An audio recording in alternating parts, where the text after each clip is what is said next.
But can you also give a glimpse into emergence of that universal consciousness, how that looks, how that process looks like?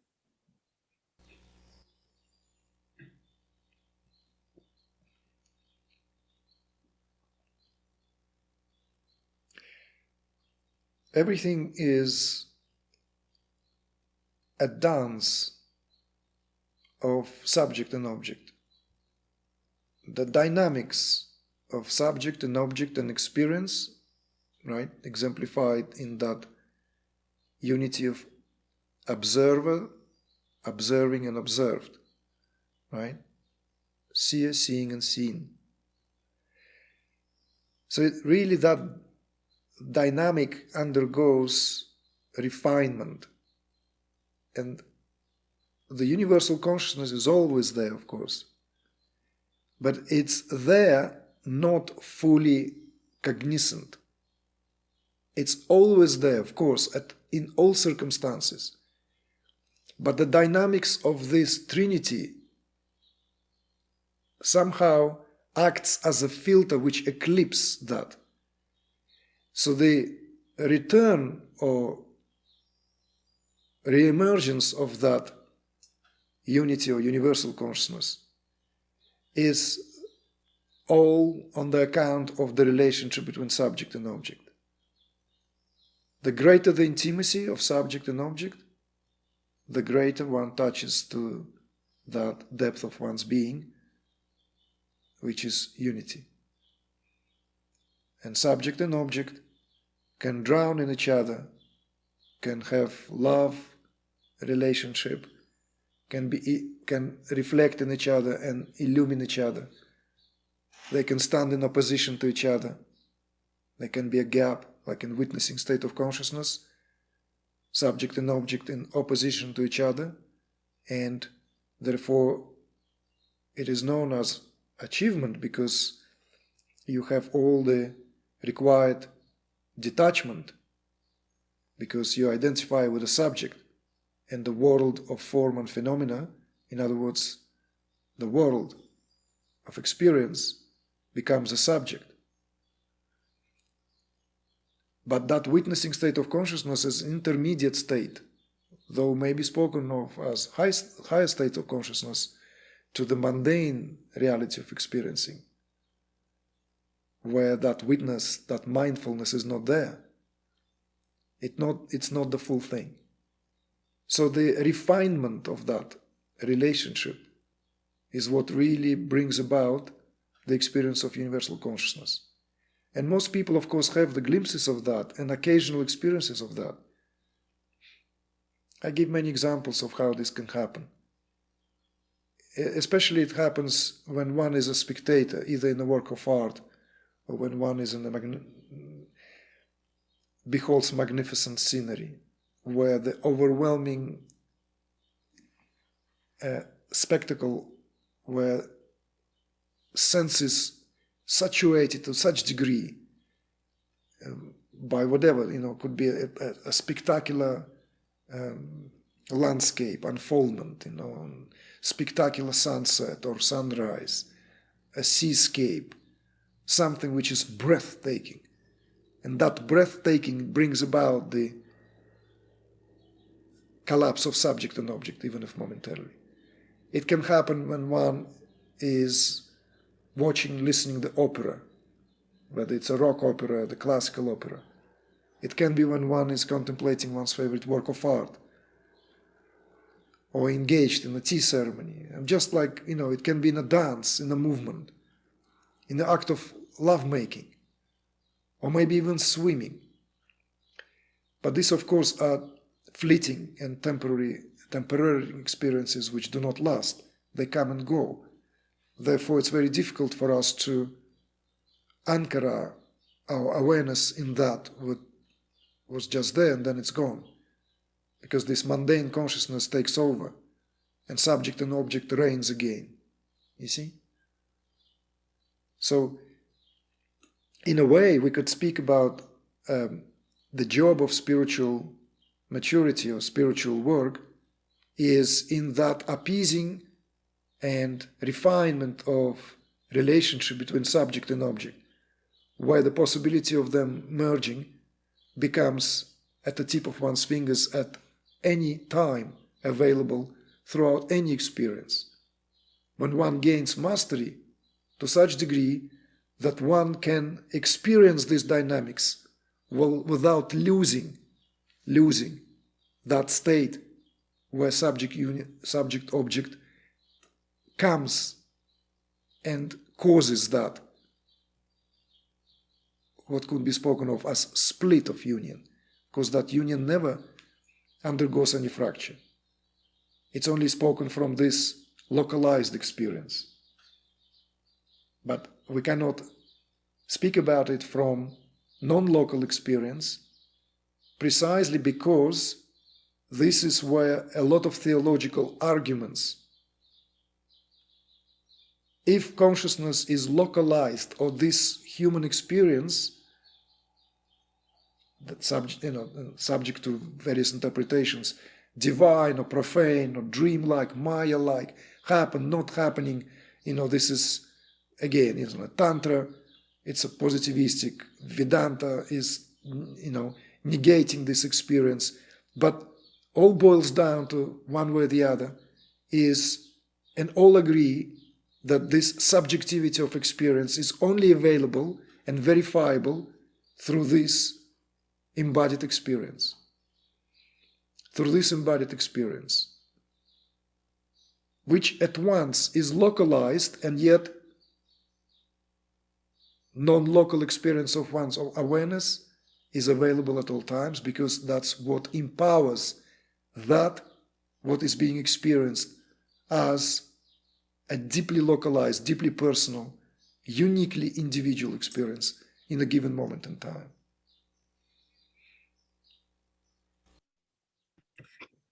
That's very beautifully said, Igor. I was also curious, do you think some of that merging happens even between the dream state consciousness and waking state consciousness? Like the witness in the dreams, you're more conscious that it's the same witness in the waking state. So that separation that mind creates, that this is a dream and this is a waking reality, even that seems like it starts merging.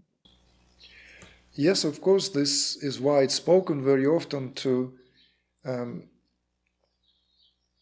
when the witnessing begins more or less on a regular basis, this becomes one's reality, then the test is one witnessing that also throughout other relative states.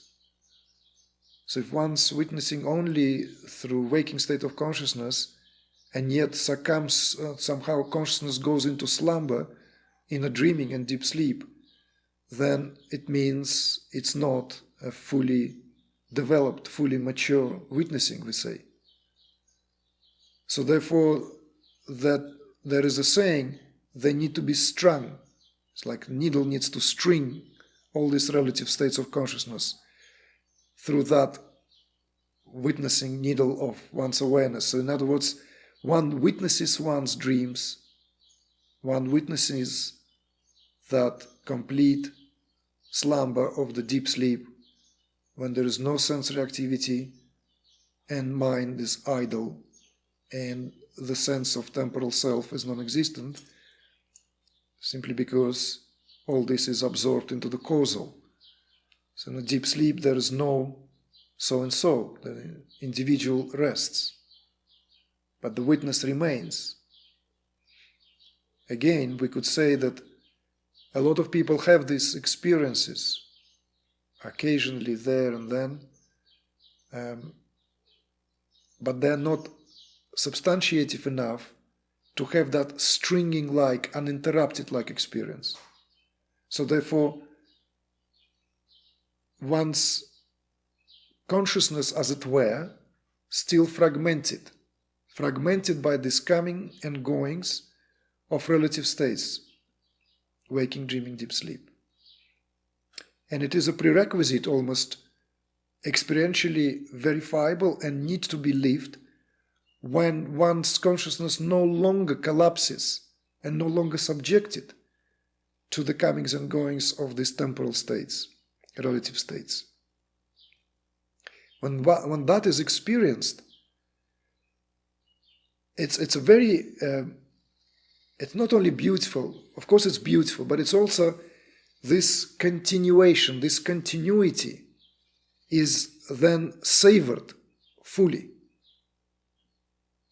And then it's the subtlest confirmation that one's awareness is not coming and going anywhere. It's not subjected to the brainwave activity. It's seamless and uninterrupted. But even then, it could be so subtle that unless one really understands and really has enough attention, one may not be able to put it together, because people sometimes come up and they complain, well, I cannot sleep at all. My sleep is gone. I'm in the midst of all this. I cannot sleep. It's like this. And of course, at that phase, the connection, the neurophysiological activity is not yet refined enough to experience this simultaneity. Body is at rest and consciousness simply witnessing, and all bodily functions are at rest. No, it's almost like consciousness takes the body and doesn't allow it to rest. It's a very uncomfortable phase. Many people, many meditators know this phase. So, unfortunately, by the way, should not hesitate to bring this reminder. Unfortunately, people resort to tranquilizers and sleeping pills just to ease this discomfort, especially if it's the case of having to do work, like 9 to 5, 9 to 6 jobs, when one is afraid that, family, like you just name it, one needs to function throughout the day. And if I had 1, 2, 3, 4, 5, 6, 2 weeks, 4 weeks, I haven't slept a wink, I'm gonna go crazy. So this is where guidance is required. This is where guiding someone and reassuring them that this is indeed normal, part and parcel, do not worry, do this and that, take care of yourself, what needs to be done, so as to lull the physiology into a comfortable state, so that the physiology can, as it were, from that agitated state, learn to rest, whilst consciousness requires no rest. Brahman never sleeps, I say. So, yes. I hope I didn't take up too much of your time, Igor. I just wanted to ask if there was anything you wanted to share, and if I missed anything and you wanted to share it today. No, I think it was like, the themes that we've touched upon, we can talk, I'm sure, many hours. It's vast areas to explore. And this was still like an introduction, I think, what we spoke today. Yes, totally. I totally see this as just unveiling a little corner of this, what is a vast topic to discuss. And as you know, I'm going to be offering a course dedicated entirely to the Kundalini topic, a 3-month course. So, where I hope I will be able to give enough time and insights to deal with all this. Is it on your website, Igor Kufayev? Yes, it should be soon, like the landing page and everything. We've already started announcing this. We have the dates, so it will be out. At some point, I would love to reconnect, and maybe we could go a bit more advanced in some of the pointers we touched upon today, because I feel like there is a lot to unpack in what we kind of like, it was like a encapsulated version. Sure. No, absolutely. Yes, I'd love to. Let's stay in touch. And when you're ready to tackle, another one, I'll be up for it. Thank you.